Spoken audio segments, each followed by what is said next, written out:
Do you really want to do this? You just do everything right, and all I do is everything wrong, and I'm still being forgiven, but I'm just here because Jesus forgave me, and you're here because you're so amazing, and you're doing all these things correctly. I need this. If I don't have this, I fall apart and I crumble. Welcome to Snipe Life, where we look at creativity through the lens of Christianity. Welcome back to another episode where we break down The Chosen, and we talk about a bunch of other stuff on this channel, including stuff from Israel, which is coming very, very soon, so I want you guys to get excited about that. But today, we're going to be talking specifically about episode 6 of season 3. Really, really good episode, filled with a ton of stuff. One of the major scenes that we were expecting from this episode was to see Mary and Tamar finally get a resolution and finally kind of solidify their friendship maybe a little bit, figure out some of this tension that we've seen throughout the rest of the season so far, especially in the recent episodes that we got with them. So I'm excited to see this and see kind of where we landed with them. We get some of this closure that we've been looking for. So let's go through this and break down this scene all together as we walk through Mary and Tamar right here. All right, let's start this off.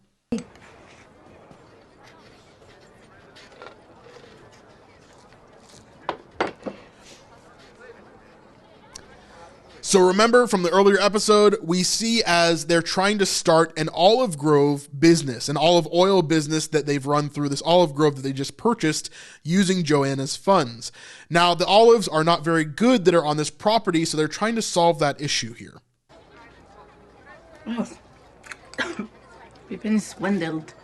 The olives. They're disgusting. We already knew that. We're working on it.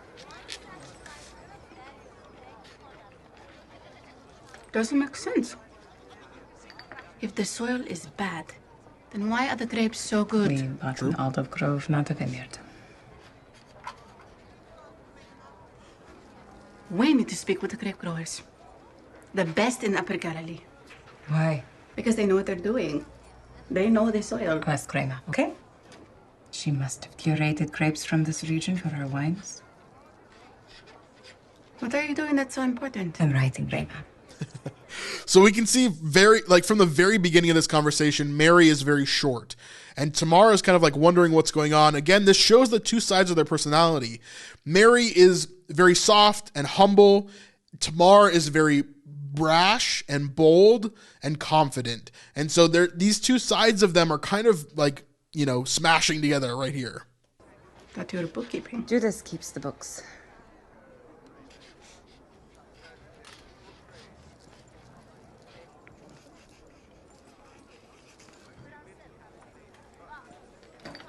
Nakia, that's a really, really good point, and we're going to talk about that. We're going to talk about that for sure. So keep that in mind as we go into it.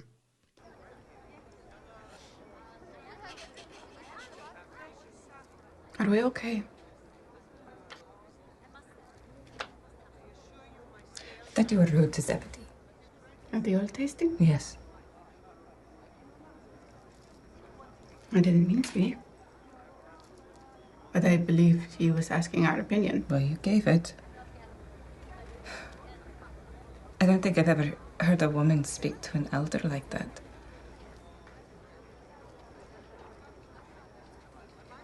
What else?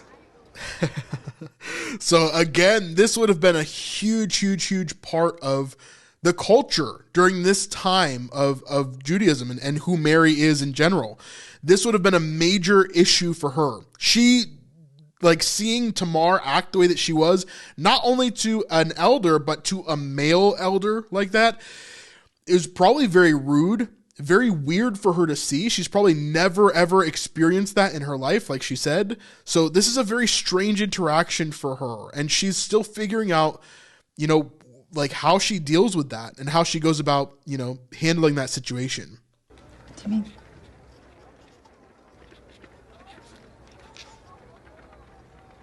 Tamar, please. It's fine. I don't need to know what it is about me. But I do have a right to be concerned when it comes to our work. This business is our contribution to the ministry. We have more to contribute than just supporting financially. You're right. Now, Tamar's getting kind of upset because she's really struggling with Mary's know-it-allness, right? Where she's really like, Mary is so humble and she's calculated and she's thinking about every move that she makes because she doesn't want to mess up again. And when other people make these wrong moves, she's quick to kind of point it out and help them to fix it, right? So here she's pointing out Tamar's rudeness towards Zebedee in a lot of ways. And so she's trying to figure out how she can kind of work through that. But Tamar obviously doesn't see it that way. And so she's frustrated at this and she's like just wanting Mary to tell her everything that's going on. She wants her to be open and honest and just have this conversation. But Mary's not used to really doing that here. You always know what to say. You even correct the boys when they fight. Why are you bringing the boys into this? Is this because I can't write or read? No. Then what? But you... Do you really? I love that line right there where she's like, do you really want to do this? You pushed your way to the front of the crowd, you tore the roof off a house, and then you proclaimed for all to hear, I know you can do this. And the first words out of his mouth to you were, your faith is beautiful. Do you know where Jesus found me? In a bar, drunk, possessed. So there's some jealousy here. That's what we're seeing from Mary, which is actually interesting. I wasn't really expecting that too much. It is interesting to see how Tamar had this boldness. She had this confidence to go to Christ and to ask him for this healing, to believe in him. Her faith was beautiful, right? This big moment. But then we see Mary, Jesus had to come to her. She didn't know that he was even there. She never pursued him. He pursued her. And so she feels like her healing and her being chosen is almost it's almost secondary to Tamar's because she didn't have to do anything. It's almost less valuable in her mind.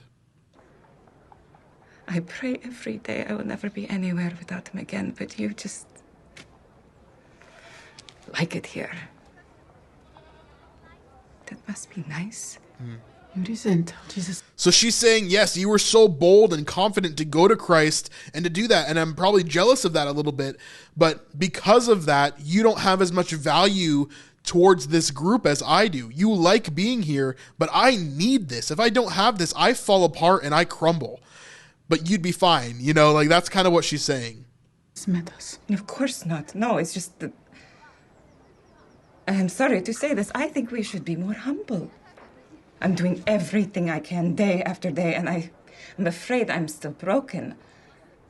I worry I will never be enough. Maddie, you are amazing. And this is really cool coming from Tamar.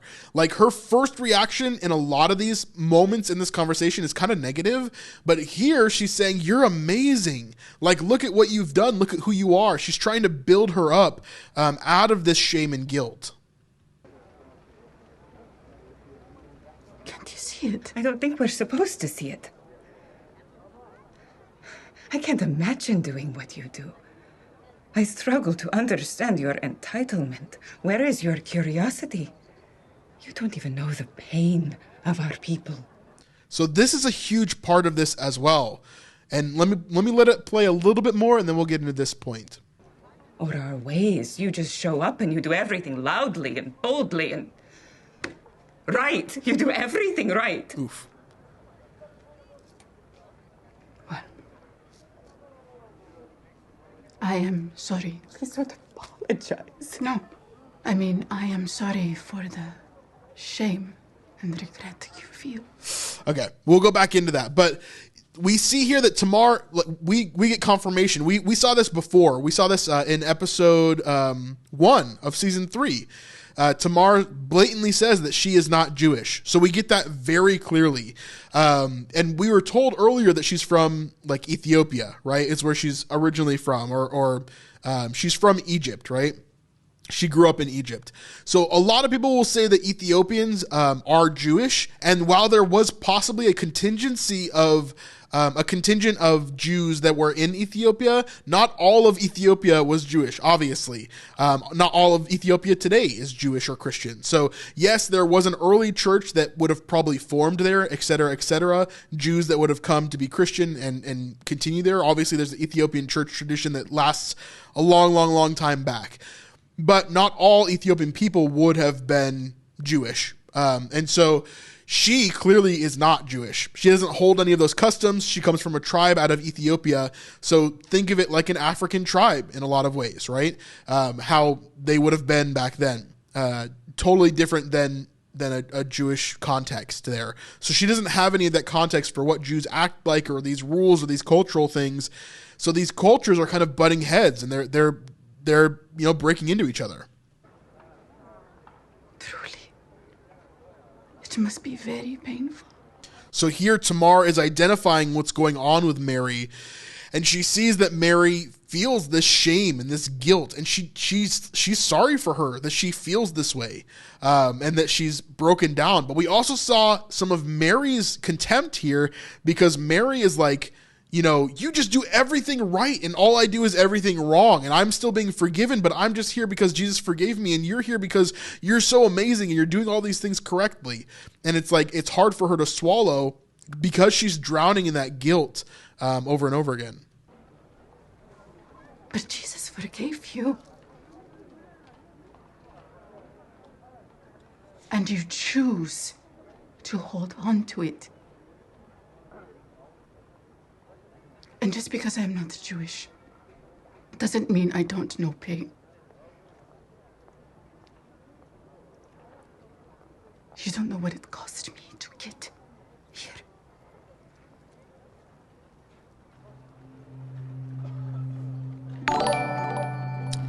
Thank you very much.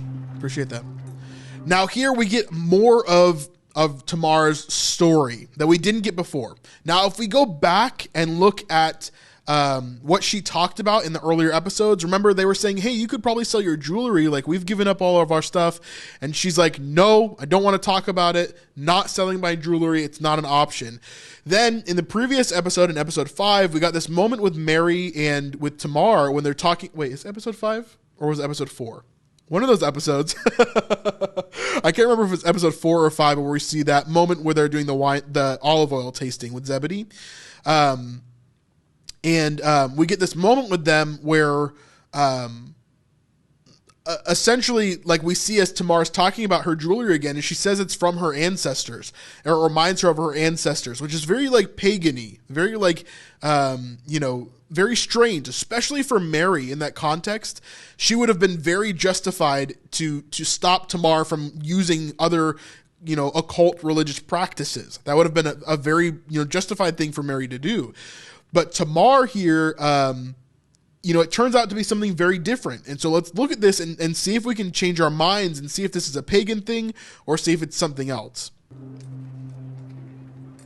What do you do?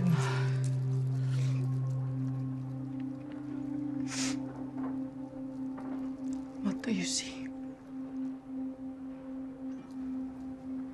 I don't understand. There. Between the beads. What do you see? A stain? Is that dry blood? I come from a war-torn country. My brother and I were on a trip to unearth minerals for the family business. And when we returned, our village had been wiped out by a rival clan. So this is the big lore dump that we get on Tamar. We weren't sure what her background was. Now, we got a hint in a previous episode that, Tamar is the daughter of 7 princes, right? One of 7 princes. So obviously she comes from royalty, right? She comes from wealth. She comes from this big clan, right? But here we learn that her whole entire clan had been wiped out and her brother are the only ones left. Now, this leaves us with a couple interesting things. I wonder if we'll see Tamar's brother. That would be really, really cool to see. I would love to see him integrated into what's kind of going on here and see if we can learn more about him. That would be amazing. I would also love to see just some more of her background, maybe a flashback into who she was and what was kind of going on during that time or even before, and learning how she came to, be in Israel to begin with, how she came to Capernaum and the surrounding area. That would be really, really interesting. We don't know where her brother is or what's kind of going on with that, but that would be cool to see. But we also see that this necklace it's not just a ritualistic sort of like animistic item. It's actually just a family heirloom that she's carrying with her, and it's the last memory that she has of her mom. And while I agree that we should leave our pasts behind us when we come to Jesus, if I had, let's say, a wedding ring from my great-great-great-great-grandmother, right, I would cherish that, and I would love to have that. One of these items that I think about in my life is I remember my dad actually had a typewriter, and my dad passed away, if you didn't know, when I was young. And so, when I went to his funeral, I remember I slept in his childhood bedroom, and in that bedroom was a typewriter. It was a baby blue typewriter, and I would love to have that typewriter. Not because like I want to, have some sort of religious, ritualistic experience, but just because, I want something to remember my dad, and that is a piece of him that I saw that I remembered, right? And so I understand more of where Tamar's coming from when she explains it this way. Including my father and my mother. So now Mary's starting to understand. This necklace that has been passed down to generations, that I didn't want to sell for just oats, it still has my mother's blood on it.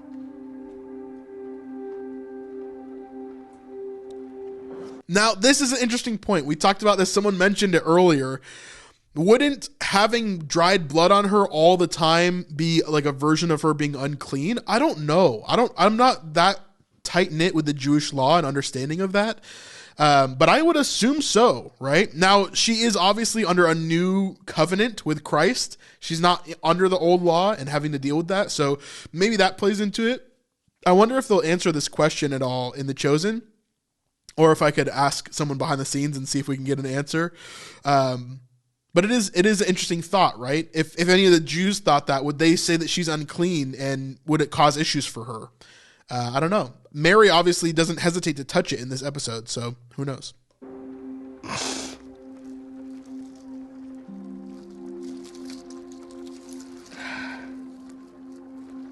May I?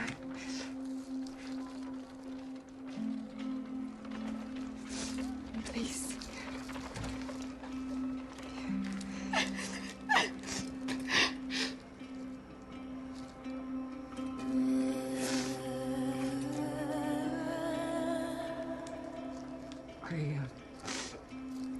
I lost my father suddenly too.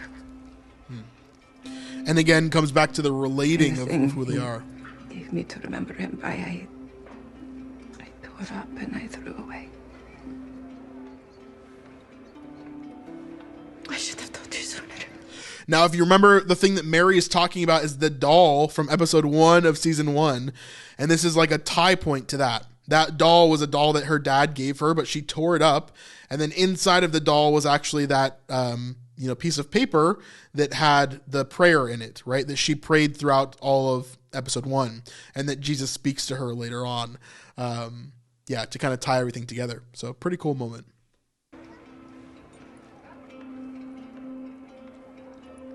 I judged your strength against my weakness. I judged your strength against my weakness. And we do this all the time, right? As people, like, we do this all the time. We judge other people's strengths against our weaknesses.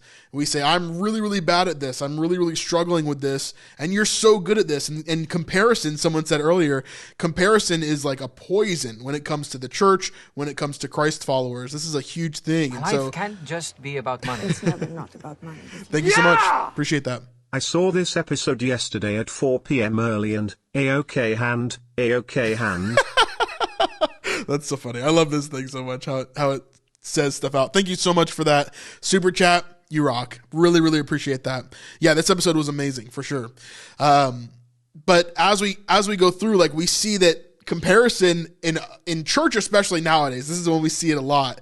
If we start comparing each other, or comparing families, or comparing salaries, or comparing whatever, like, this becomes a poison that starts to destroy so much. And so we have to be very, very careful with what's going on, right? And you can't just like compare everything that you have, especially if you're comparing, like, your weaknesses to someone else's strengths, and seeing how good they are at that, and calling that a bad thing just because they're good at that one thing, right?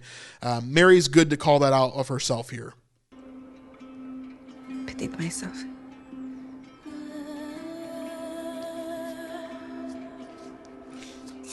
Forgive me. I do well to have some of what you have. Yeah. So Mary, again, is coming in her humility, and this kind of changes the conversation here. It's really interesting because in a normal Christian show, right? In a normal, like, bad Christian Life show. can't just be about money. Thank you so much. We'll get back to this in a second. Yeah! And God bless bro. There goes my life savings, JK. Thanks so much. I'm so sorry you lost your life savings, man. No, but Mary, in this situation, we see that this is a more human interaction. We see that Mary and Tamar, both of them are acting in the way that their personalities are. We see Mary's humility coming back as she's saying, hey, I could have been more like you. I'm having some issues. I shouldn't have compared, and blah, blah, blah. Like, that's her humility. But we also see the boldness and the confidence coming out of Tamar. So let's see that. My life can't just be about money. It's never not about money with you. Thank you so much.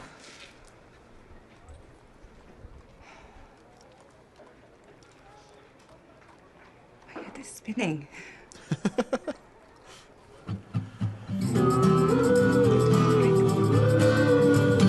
Awesome.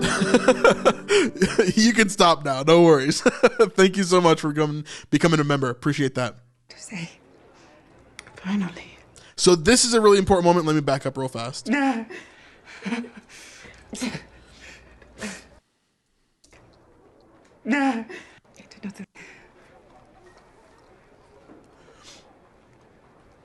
not the right thing to say. Finally. So here, that is Tamar using her confidence and her boldness, right? Mary says, I don't know what to say. And she says, finally, right? And that's Tamar showing she's still confident. She's still bold. She's not saying that she's entirely wrong. She's saying, yes, I'm right about some things. Mary, you're right about some things. Let's meet in a middle ground. And that is a way more human way of how we argue and how we fight and how we deal with things than if it were done in a bad Christian movie, right? If it were done in a bad Christian movie, Mary would be like, oh, no, you're right. I'm so sorry. Oh, no. And then Tamar would be like, oh, yeah, I'm sorry, blah, blah, blah. Like, it would not be a middle ground. It would be like one person's wrong, one person's right, and they would fix it together. Or they would just let the issue go altogether and they would instantly be best friends. And that's not the way it was, right? It was a moment of humanity that was built up here. And that's really what I think is important.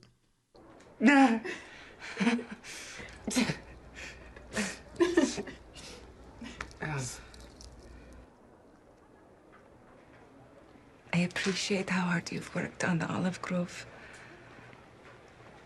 And you're right, we don't need to ask Raymond who the best grape growers are in this region. What about the soil? You know my past.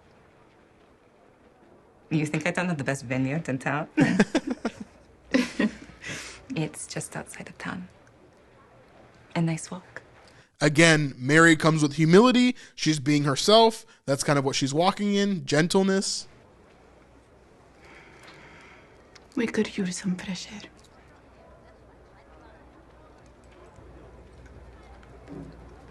Are you okay with going? Let's do it.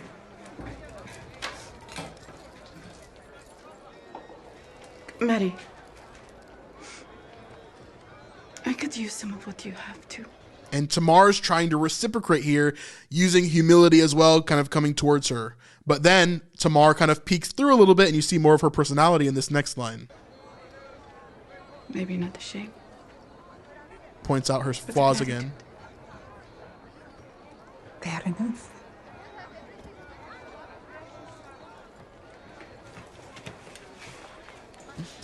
And then they go off to fix all the stuff. Then in the next scene that we see them, they're basically just working together. They're doing a great job, and they're trying to make all the things that they, said in the first place. Making new soil for the olive waiting trees. for you. There's so much to do. To do? We solved the olive problem. I thought it was just the way the oil was made that upset you. There was a problem with the olives themselves, other than being too dark. They're terrible. Tasted like sour milk and wet hay. We knew it had to be something to do with the soil. So, Mary introduced us to some great vendors from the region that she used to know back at the Hammer. Are these good men, Mary? Not really, but they're not the ground. This is like first century Miracle Grow. And they showed us ways to improve the quality of the soil of the growth that we purchased. First, we add wood ash to the topsoil near the roots. So we need you to go to each of the disciples' houses and have them bring whatever ash they have here, then send them out into town offering to clean up people's wood-burning stoves.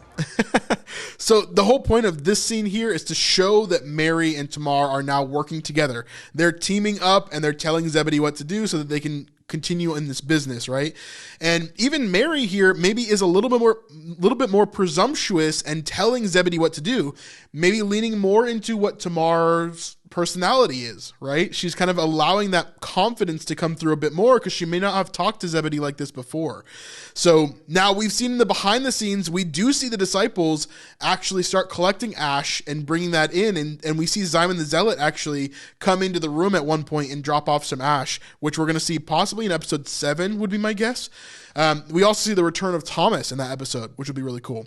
But yeah, pretty cool to see them kind of have this resolution and come back to a place where they can be friends again and walk in that. And we can see that evolution over time for them to become friends and to become partners and to really run in this.